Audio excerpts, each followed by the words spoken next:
Is it raining? चलो चलो चलो चलो। Rolling sir. बात बस इतनी सी है कि मैंने आपको बहुत ज्यादा मिस किया, और बहुत मिस किया अपनी जर्नलिज्म को। मछली को पानी से अलग कर दीजिए, प्लेट पर रख दीजिए, खाने वालों को लुत्फ आएगा। पेंटिंग में बना दीजिए, देखने वालों को लुत्फ आएगा। पर कोई मछली से तो पूछे, उसका जीवन कहाँ है? पानी में है। मुझे बहुत सारी कविताएं और बहुत सारा गद्य याद आ रहा है। सब पर एक एक करके बात करूंगा। रियाज कुछ छूट गया है तो अटक जाऊं तो माफी कर दीजिएगा। कुंवर नारायण जी की बहुत सुंदर जरूरी कविता है। अब की बार लौटा तो बृहत्तर लौटूंगा, मनुष्यतर लौटूंगा, कृतज्ञतर लौटूंगा। लौट आए हैं हम लोग, पत्रकारिता के विद्यार्थी लौट आए हैं, नए सबक के लिए, एक नए और बृहत्तर संस्थान के साथ। कई लोगों ने पिछले कई महीनों में ये सवाल पूछा। विपश्यना से लौटा उसके बाद बार बार पूछा, इंडियन एक्सप्रेस ही क्यों? और हमारा जवाब था, इंडियन एक्सप्रेस ही एकमात्र विकल्प है हमारे लिए। क्योंकि जो अखबार ये कहता हो कि हम साहस की पत्रकारिता कर रहे हैं, जर्नलिज्म ऑफ करेज, सत्ता प्रतिष्ठान हो, विपक्ष हो, पक्ष हो, विपक्ष हो, दक्षिण हो, वाम हो, सबके नारे, सबके दावे, पर सबसे ज्यादा जनता का हित। और फिर ऐसा अखबार जिसे हम विद्यार्थी दिनों से ही पढ़ते आ रहे हों, और मन में एक हुक सी भी रहती थी, कितना कमाल का अखबार है, पर हमारी अपनी मातृभाषा में नहीं है, हिंदी में नहीं है। हमें ये जिम्मेदारी मिली है, कम्युनिकेशन के स्टूडेंट्स को, हम लोगों को ये जिम्मेदारी मिली है कि हम देश में क्रेडिबल जर्नलिज्म के पर्याय इंडियन एक्सप्रेस को देश की दो सबसे पॉपुलर जबानों में लेकर आए। और ये जबान है हिंदी जबान, हिंदुस्तानी जबान, और वीडियो की जबान। इसलिए इंडियन एक्सप्रेस हिंदी में अपने इस नए रूप में आपके सामने प्रस्तुत होगा, जिसके लिए हम लोग रोज कोशिश करेंगे। अब दूसरा सवाल ये पूछा जा रहा है कि इंडियन एक्सप्रेस हिंदी में आप हमसे क्या उम्मीद कर सकते हैं। पहला प्रॉमिस तो ये है कि अखबार ने अपनी जो धार बरकरार रखी है, वही आपको हमारे वीडियोस में और हिंदी भाषा में भी नजर आएगी। फिर चाहे वो इंडियन एक्सप्रेस हिंदी की वेबसाइट हो या अलग अलग सोशल मीडिया प्लेटफॉर्म्स पे हमारे वीडियो चैनल हो।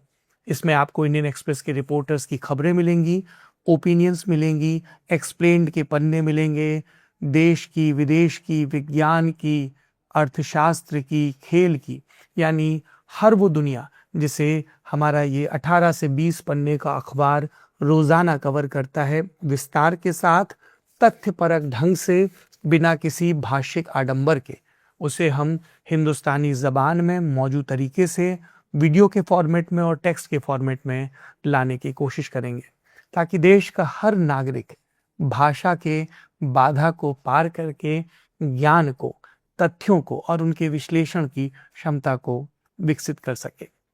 तीसरा सवाल पूछा जा रहा है कि क्या अलग होगा।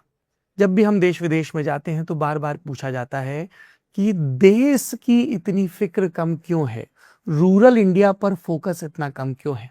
आपकी ये शिकायतें वाजिब हैं, और हमारी कोशिश होगी कि इंडियन एक्सप्रेस हिंदी के इस अभियान में बूट्स ऑन द ग्राउंड और ज्यादा रहें, रिपोर्ट्स ज्यादा से ज्यादा हों, इंटरनेट पर खंगाल कर जानकारी सिर्फ पेश ना कर दी जाए, बल्कि जमीन के बयान लगातार दर्ज किए जाएं।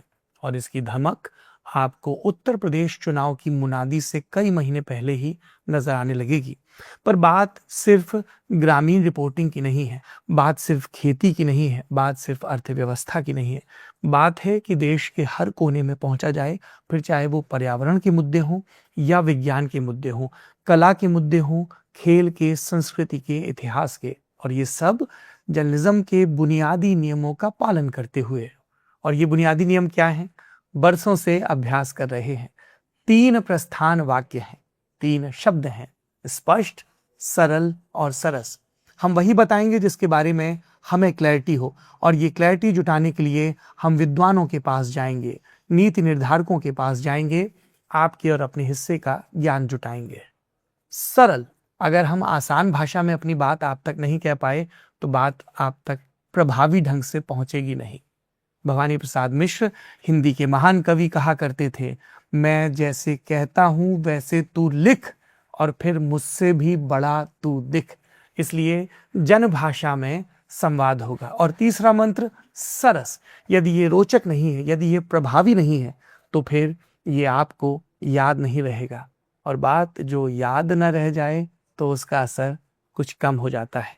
इसलिए हमारी कोशिश होगी कि बहुत सारी ओरिजिनल प्रोग्रामिंग के जरिए इतिहास पर, विज्ञान पर, राजनीति पर, कुछ रोजाना के और कुछ साप्ताहिक शोज के चलते के जरिए आपकी जानकारी को बढ़ाया जाए।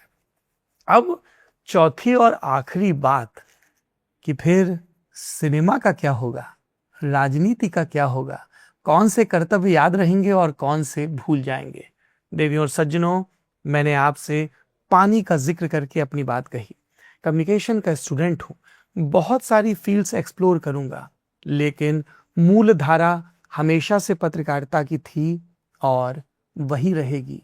कोई भटकाव नहीं है, कोई विचलन नहीं है।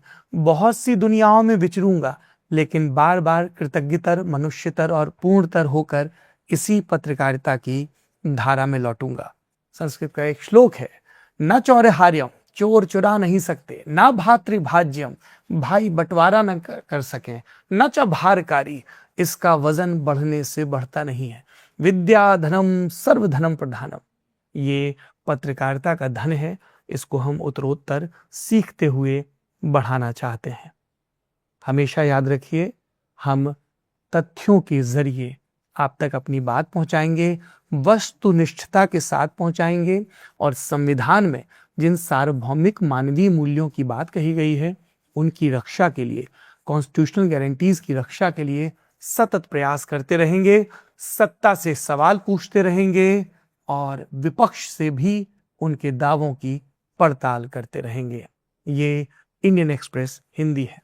बात कविता से शुरू हुई थी तो कविता पर ही खत्म करता हूं। शमशेर बहादुर, हिंदी के मेरे एक और प्रिय कवि, उनकी कविता।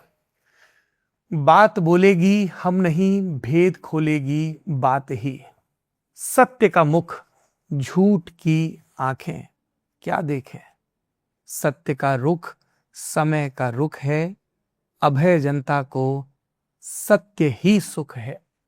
सत्य का, साहस का ये संकल्प अब चल पड़ा है। आइए इस कारवां में इंडियन एक्सप्रेस हिंदी में हमारे साथ जुड़िए। अपने सुझावों के जरिए, अपनी आलोचनाओं के जरिए हमें समृद्ध करिए। हम आपकी सीखों के लिए हमेशा कृतज्ञ रहेंगे और पूरी विनम्रता के साथ अपना काम करते रहेंगे। मेरा नाम है सौरभ द्विवेदी, ये है इंडियन एक्सप्रेस हिंदी।